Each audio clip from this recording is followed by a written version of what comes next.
কান্না করতে শুরু করুন। আমি তো আসি না তোমার পাশে।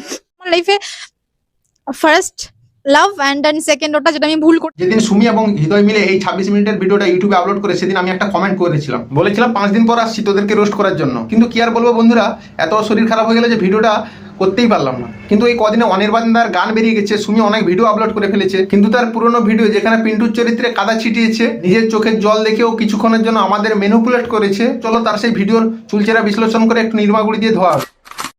অনির্বাণদার গান নিয়ে ভিডিও পরে হবে, অনির্বাণদার গান নিয়ে ভিডিও পরে হবে, সুমিকে নিয়ে আজ একটু খেলা করা হবে। तो चलिए शुरू करते हैं।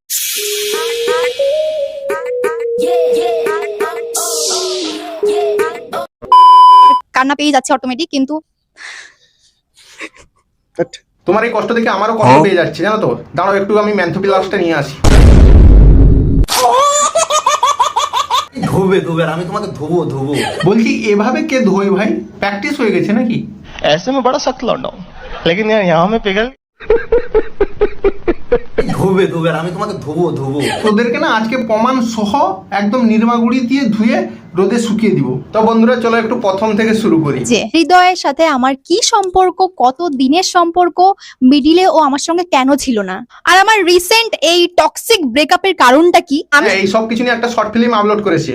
ভিডিওটা একদম শর্টের মধ্যে শেষ করব, কোনো ঘ্যাচড়া ঘেচড়ি করতে চাই না। 26 মিনিট 57 সেকেন্ডের একটা ভিডিও আপলোড করে বলছে একদম শর্টের মধ্যেই শেষ করবো। কি মামনি লং করে বলতে চাইলে কি রামায়ণ কিংবা মহাভারতের দ্বিতীয় পার্ট লিখতে? আমি একটা কথা বলি, ম্যাডাম কিন্তু স্কুলে ভালো স্টুডেন্ট ছিল এবং সম্মানের সঙ্গে ছিল। বলছি হৃদয়, সুমি কি এখন আর সম্মান পায় না নাকি রাস্তায় বেরোলে লোকেরা জুতোর মালা নিয়ে ছুটে আসে গলায় পরাবে বলে? আমার ফ্যামিলি জানে, আমার টিচার্স জানে যে আমি কেমন স্টুডেন্ট ছিলাম। আচ্ছা মামনি বলো তো, তোমার সঙ্গে হৃদয়ের কোন ক্লাসে রিলেশনশিপ হয়েছিল? দেন আমি যখন ক্লাস 7 এ পড়ি আর ও ক্লাস 9 এ পড়ে। আমরাও তো জেনে গেলাম তুমি কেমন স্টুডেন্ট ছিলে। তাহলে ক্লাস 7 আমরা ঠিক করে প্যান্ট পরতে পারতাম না, প্যান্ট নিচের দিকে চলে যেত, বারবার তুলে ধরে থাকতাম। আর সে বয়সে ছেলে ধরার চেষ্টা করছে।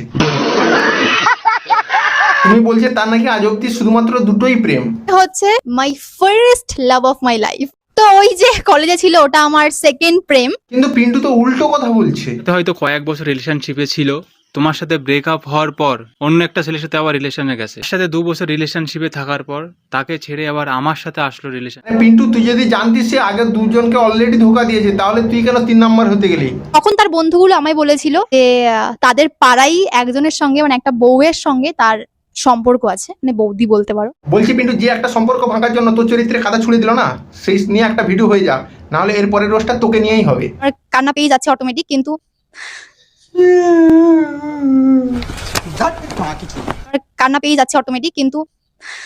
বুঝতেই পারছি একটু সিম্পেথি নেওয়ার চেষ্টা করছো।